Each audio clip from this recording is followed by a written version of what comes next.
ethically or morally motivated. Okay. So John Brown is one of the few characters who emerge in history who really does create a dividing line on how they were interpreted immediately. So even now, historians look at John Brown, and one of the biggest debates about John Brown is his sanity. Was John Brown crazy or not? And I go back and study the evidence of people who interviewed him after his arrest and who said that he was not crazy. They said he was calm and explained himself very reasonably. And so, in other words, usually you hear like the madman John Brown. In America, when we think of religious people killing other people, we usually associate that with terrorism, right? That's the expectation. If you, in your belief, in your religious beliefs, attack and kill Americans, that's a terrorist. So when John Brown decides to go from Kansas, where, keep in mind the date is 59 here. So if you go back to Bleeding, Kansas, Pottawatomie Creek was all the way back in 56, 56. So it's been like 2 years of fighting. Brown has lost a couple of his sons, or at least one of them, during this conflict. And he's seen as sort of like the religious warrior, almost like a holy warrior for abolitionists. Keep in mind, what are they calling these guns? So, there's Bibles. So it's important to me that you not somehow remove from the equation that these two groups, these fire eaters and these radical abolitionists, have become so militant that they're willing to use violence.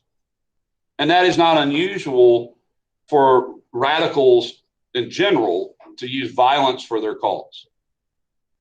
That's kind of a radical, reactionary on the far right or radical on the far left, the use of violence. So they're fighting over a cause, and it's for the abolitionist cause, it's a Christian cause in their mind.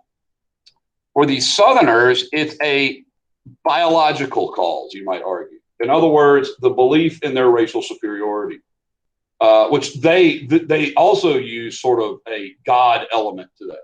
Like, in other words, God created whites, as the superior race. There is this mindset that is pervasive in both their writings and their speeches.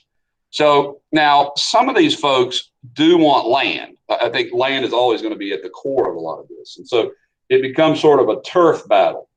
So after Brown has done his part, so to speak, at Pottawatomie Creek, that's where he hacks to death 5 men with his son, or his sons.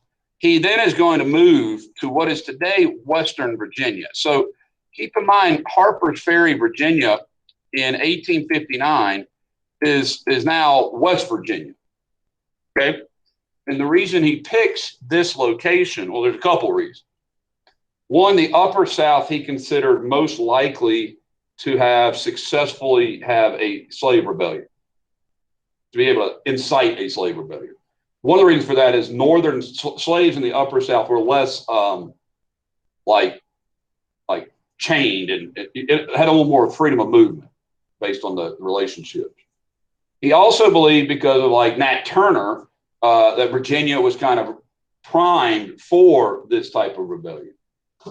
He also believes that proximity to the north means that he can have help if he needs to, or keep in mind, West Virginia is just across the river from, you got Maryland, Pittsburgh, you got Pennsylvania on the north, and Ohio and west. So it's like you can go places.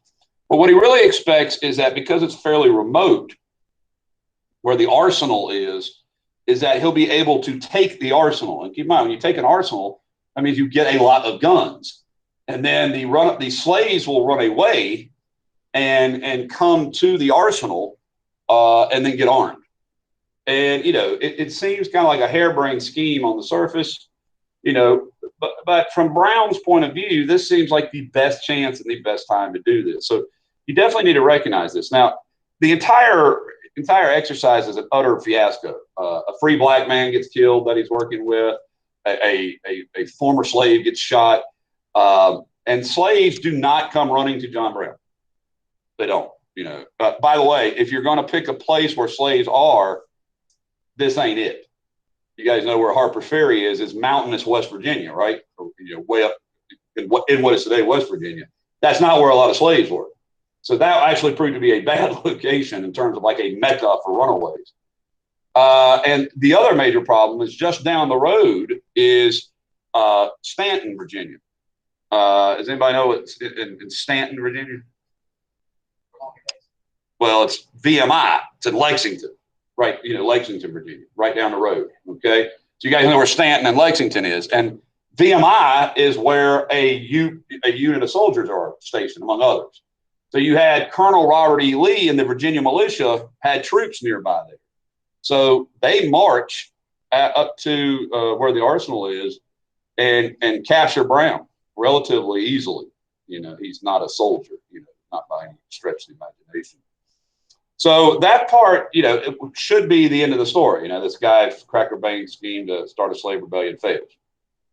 So he's put on trial for treason against Virginia, which is an interesting charge, you know, treason against the state. And for plotting insurrection, trying to start a rebellion. And he's found guilty. And that's where the governor interviews him, among others, you know, to see if this guy's crazy.